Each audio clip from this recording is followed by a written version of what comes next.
তদন্তের ২৪ ঘন্টার ভিতরে নিহতের পরিচয় আরফানা হোসেন নির্জনা, বয়স ১৬ হিসেবে শনাক্ত হয়। গত ৮ জুলাই ২০২৬ তারিখ রাত অনুমান ২১ ঘটিকার সময় খুলনা সদর থানাধীন প্রান্তিক আবাসিক এলাকার ৩ নম্বর রোডে একটি প্লাস্টিকের বস্তাবন্দি অজ্ঞাতনামা কিশোরীর মরদেহ পড়ে আছে মর্মে খুলনা সদর থানা পুলিশ সংবাদ পায়। খবর পেয়ে দ্রুত ঘটনাস্থলে উপস্থিত হয়ে মরদেহ উদ্ধার করে খুলনা মেডিকেল কলেজ হাসপাতালে প্রেরণ করে এবং প্রয়োজনীয় আইনগত প্রক্রিয়া সম্পন্ন করে।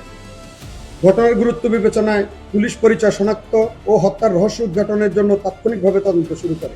পিবিআই সিআইডি সংশ্লিষ্ট সংস্থার সহায়তায় পরিচয় শনাক্তের চেষ্টা চালানো হয়। পাশাপাশি সামাজিক যোগাযোগ মাধ্যমে ভিকটিমের ছবি প্রচার, বেতার বার্তা প্রেরণ এবং বিভিন্ন সোর্সের মাধ্যমে তথ্য সংগ্রহের উদ্যোগ গ্রহণ করে। অজ্ঞাতনামা ভিকটিমের পরিচয় শনাক্ত করতে না পেরে থানা পুলিশ বাদী হয়ে অজ্ঞাতনামা আসামির বিরুদ্ধে ১০ জুলাই ২০২৬ তারিখ খুলনা সদর থানায় একটি হত্যা মামলা দায়ের করা হয়। তদন্তের ২৪ ঘন্টার ভিতরে নিহতের পরিচয় আরফানা হোসেন নির্জনা, বয়স ১৬ হিসেবে শনাক্ত হয়। তিনি সোনাডাঙ্গা থানাধীন বসুপাড়া এলাকার বাসিন্দা এবং মোহাম্মদ আলিম হোসেন আকাশ ও আরিফা ইয়াসমিন সীমা দম্পতির কন্যা। পরবর্তীতে খুলনা সদর থানা পুলিশ নিহতের বাসায় গিয়ে তার মা আরিফা ইয়াসমিন সীমা ৩৫কে জিজ্ঞাসাবাদ করলে প্রথমে তিনি বিভ্রান্তিকর তথ্য প্রদান করেন। পরে নিবিড় জিজ্ঞাসাবাদের এক পর্যায়ে স্বীকার করেন যে তার মেয়ে বিভিন্ন ছেলেদের সঙ্গে অবৈধ প্রেমের সম্পর্ক গড়ে তোলে, যার ফলশ্রুতিতে তাদের মধ্যে পারিবারিক কলহের সৃষ্টি হয়। উক্ত পারিবারিক কলহের কারণেই নিজ কন্যা আরফানা হোসেন নির্জনাকে হত্যা করেন। হত্যার পর মরদেহটি প্লাস্টিকের বস্তায় ভরে খুলনা সদর থানাধীন প্রান্তিক আবাসিক এলাকার ৩ নম্বর রোডে ফেলে রেখে ঘটনাটি ভিন্ন খাতে প্রবাহিত করার চেষ্টা করেন। ঘটনার মূল রহস্য উদ্ঘাটন করতে খুলনা সদর থানা পুলিশের একটি আভিযানিক টিম ৩৬ ঘন্টার মধ্যে ১০ জুলাই ২০২৬ তারিখে আরিফা ইয়াসমিন সীমা ৩৫কে গ্রেপ্তার করতে সক্ষম হয়। প্রাথমিক জিজ্ঞাসাবাদে তিনি হত্যাকাণ্ডে নিজের সম্পৃক্ততা কথা স্বীকার করেন। পরবর্তীতে তিনি স্বেচ্ছায় ফৌজদারি কার্যবিধির ১৪৪ ধারা বিজ্ঞ আদালতে দোষ স্বীকারোক্তিমূলক জবানবন্দি প্রদান করেন। এই ঘটনা জড়িত অপর আসামি মোহাম্মদ আলিম হোসেন আকাশকে গ্রেপ্তারের লক্ষ্যে পুলিশি অভিযান ও তদন্ত কার্যক্রম অব্যাহত রয়েছে।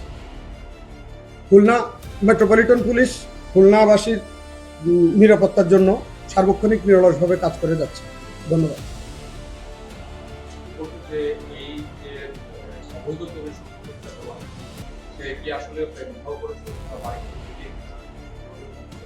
আজ থেকে ২ বছর আগে ৮ম শ্রেণীতে থাকাকালীন সে একজন বিবাহিত পুরুষের সঙ্গে প্রেম করে চলে যায়, কিছুদিন অবস্থান করে, যেটা ১৬৪ ধারার জবানবন্দির মধ্যে তার মা উল্লেখ করেছে। এবং বর্তমানে রনি নামক একটি ছেলের সাথে তার প্রেমের সম্পর্ক আছে, তার সাথেও সে চলে গিয়ে ৩ দিন বাড়ির বাইরে ছিল।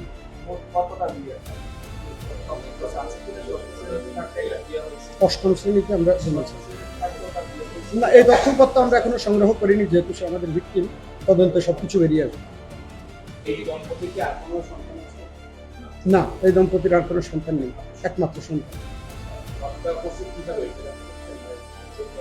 হ্যাঁ, তাদের ঘরে তর্কাতর্কি এক পর্যায়ে তার মা তাকে চড়থাপ্পড় দেয়, তার বাবা পাশের রুম থেকে এসে কাঠের একটি বাতা দিয়ে তাকে আঘাত করে। যদিও তিনি তার বক্তব্যে উল্লেখ করেছেন তাকে শরীরে আঘাত করার উদ্দেশ্য ছিল, সেই আঘাতটি তার মাথায় লেগে মাথা থেকে প্রচুর রক্তক্ষরণ হয়, এভাবে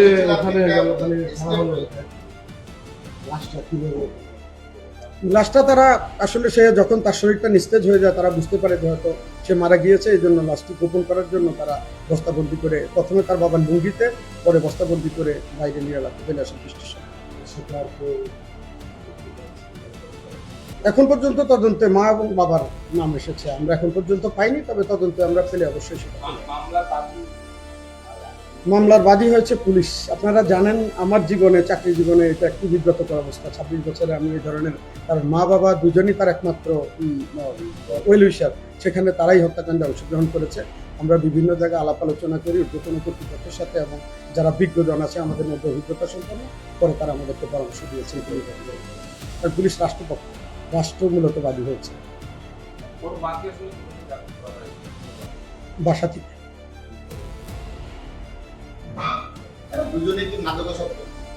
আমাদের কাছে এখন পর্যন্ত তথ্য এসেছে এমনই, তারা বাবা মা দুজনেই মারা।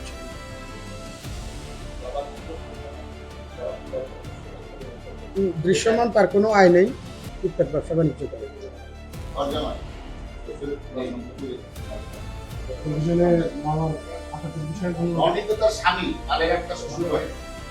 যে অপরাধীদের কথা বলে মানে মেয়েটাকে মারা যাওয়ার পরে তার কথা হবে না।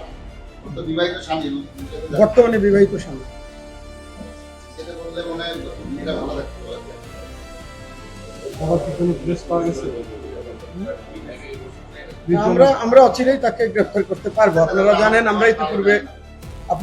আমরা ইতিপূর্বে সোনাডাঙ্গা থানায় যে ট্রিপল মার্ডার হয়েছে সে আসামিকেও একটি নির্দিষ্ট সময় পরে গ্রেফতার করতে সক্ষম হয়েছে। তিনি পালিয়ে আছেন। আমাদের আভিযানিক টিম চেষ্টা করে যাচ্ছে, ইনশাআল্লাহ আমরা অল্প সময়ের মধ্যে তাকে গ্রেফতার করতে সক্ষম হব।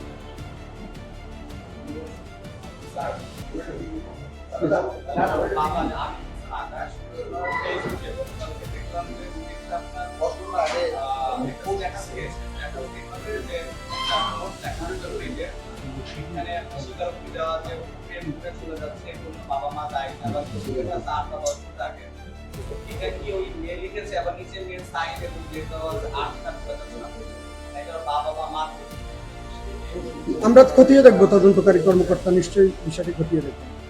ফেসবুকে তো অ্যাক্টিভ হয়ে গেছে, আপনারা গতকাল মেয়েটার আগে দিয়ে দিছে, ঠিক তার আগ মুহূর্তে সে কিন্তু একটা পোস্ট দিয়েছে। তখন অনেকে আমাদের তার বন্ধুরা আমাদের কাছে এবং অনেক অনলাইনে খুব তথ্য করবে, তারপর আমাকে আটক করা হয়েছে। আটক করা হলে কিভাবে পোস্ট দিবে? হ্যাঁ, সে কিভাবে পোস্ট আসলে বুঝতে পারেন। আর আমরা আজকে ধারণা ছিল যে হয়তো তার বাবাকে আটক করে পোস্ট দিয়েছে এবং ওর বাবা হচ্ছে পোস্ট দিচ্ছে ফেসবুকে অ্যাক্টিভ আছে। দেখেন, ফেসবুকে পোস্ট দেওয়াটাই প্রমাণ করে না যে তার উপস্থিতি। এটা এমনও হতে পারে যে এই পাসওয়ার্ড জানলে অন্য কেউ পোস্ট করতে পারে। তারপর আপনারা জানেন আমাদের দেশে অনেক ফেসবুক বাইরে থেকে অপারেট করে। এখন পোস্ট দেওয়া মানে যে সে এখানেই অবস্থান করছে বা খুলনাতে আমাদের নাগালেই অবস্থান করছে এমনটি নয়।